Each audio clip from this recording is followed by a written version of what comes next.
इस हवाले से हम यहाँ इन सब लोगों से बात करते हैं और जानते हैं कि इनका इशू क्या है। नाज़रीन, ये नालाकोट से डीसी साहब से भी और अक्सर साहब से भी सड़क के हवाले से तो उन्होंने हमें यकीन दिलाया है कि आइंदा 15 दिन के अंदर अंदर इस सड़क का नोटिफिकेशन भी जारी हो जाएगा और इसका जो है वो जो भी इसके मामलात हैं वो इंशाल्लाह तय हो जाएंगे। उन्होंने हमें यकीन दहानी कराई है और उनका शुक्रिया भी अदा करूँ।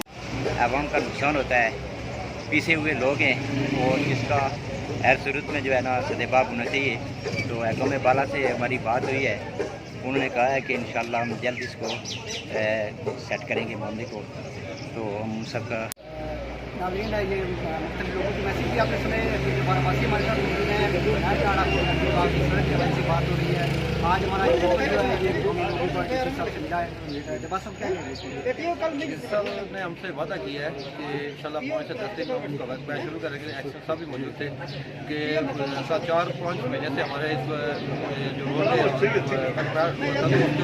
काम नहीं हो रहा था, कुछ केस लगे हुए थे, हो चुका है लेकिन आगे से डिले किया जा रहा है। तो हमारे बाला से और जिस हिसाब से ये रिक्वेस्ट है कि वो बराए मेहरबानी इस काम को जल्द से जल्द शुरू करें तो आगे जल्दी हमारा काम शुरू करेंगे। इसके साथ ही जितनी रोडें हैं उन पर काम हो चुका है और एक रोड पे तो फैक्ट्री काम हो रहा है।